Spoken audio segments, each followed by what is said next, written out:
Gubernur Jawa Tengah Ganjar Pranowo pada Sabtu 4 Februari menanggapi usulan penghapusan jabatan gubernur yang sebelumnya sempat dilontarkan Ketua Umum Partai Kebangkitan Bangsa Muhaimin Iskandar atau Caimin.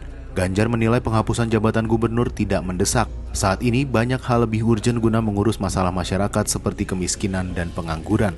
Bagaimana kalau kita ngurus soal kemiskinan, soal pengangguran, itu jauh lebih penting daripada memikirkan hal-hal yang menurut saya tidak ada urgensinya. Hal senada juga diungkapkan Wali Kota Surakarta Gibran Rakabuming Raka. Gibran mempertanyakan usulan Caimin terkait penghapusan jabatan gubernur.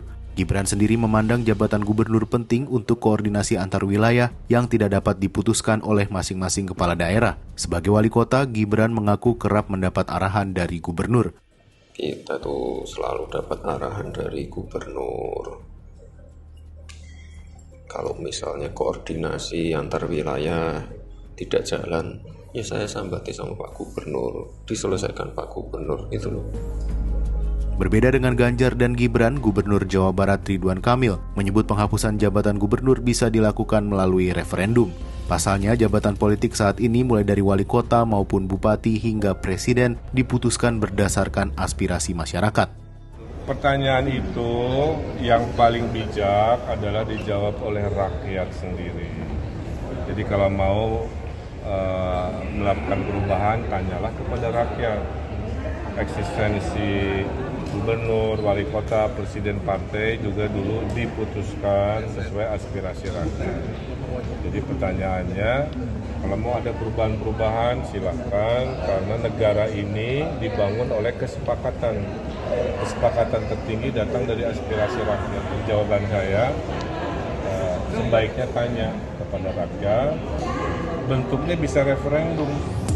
Sementara itu menanggapi ide tersebut, Perkumpulan untuk Pemilu dan Demokrasi Perludem menilai usulan penghapusan jabatan gubernur harus dilakukan melalui kajian mendalam.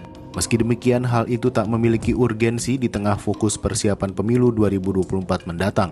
Dari sisi urgensi, jangan lupa, kita di tengah persiapan agenda besar Pilkada Serentak Nasional 2024. Yang sudah disepakati secara politik, konsensus politik 27 November 2024. Dan segala persiapannya sudah berjalan, termasuk misalnya meskipun kita sedang pemilu serentak, tahapan sudah berjalan, tetapi segala hal yang menyangkut untuk menuju 2024 itu, Pilkada Serentak Nasional November 2024, itu sudah dilakukan.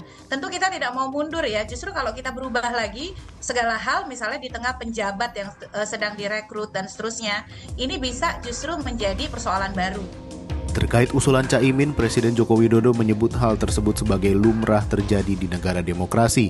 Jokowi menilai usulan tersebut perlu kalkulasi yang matang. Memerlukan kajian yang mendalam. Jangan kita kalau usulan itu, ini negara demokrasi, boleh-boleh saja namanya usulan. Tapi perlu semuanya kajian, perlu perhitungan, perlu kalkulasi. Apakah bisa menjadi lebih efisien atau nanti rentang kontrolnya terlalu jauh dari pusat langsung ke misalnya bupati wali kota kan juga terlalu jauh. Span of control-nya yang harus dihitung semua. Semua harus dihitung. Ya. Sebelumnya, Ketua Umum PKB Muhaimin Iskandar atau Caimin mengusulkan jabatan gubernur dihapus karena dianggap tak efektif. Muhaimin menyebut anggaran untuk pemilihan gubernur begitu besar, tetapi kewenangan yang dimiliki terbatas. Saya setuju harus dikaji secara mendalam bahwa jabatan gubernur dengan pilkada langsung sangat tidak efektif. Kewenangan dan tanggung jawabnya serta program-programnya tidak sebanding dengan lelahnya pilkada secara langsung, baik itu zona kompetisi pilkada langsung maupun praktek pemerintahan yang tidak bersentuhan langsung dengan rakyat. Yang bersentuhan langsung dengan rakyat adalah wali kota dan bupati. Karena itu kalau gubernur masih ada, lebih baik dipilih di level pemerintah pusat dan DPRD.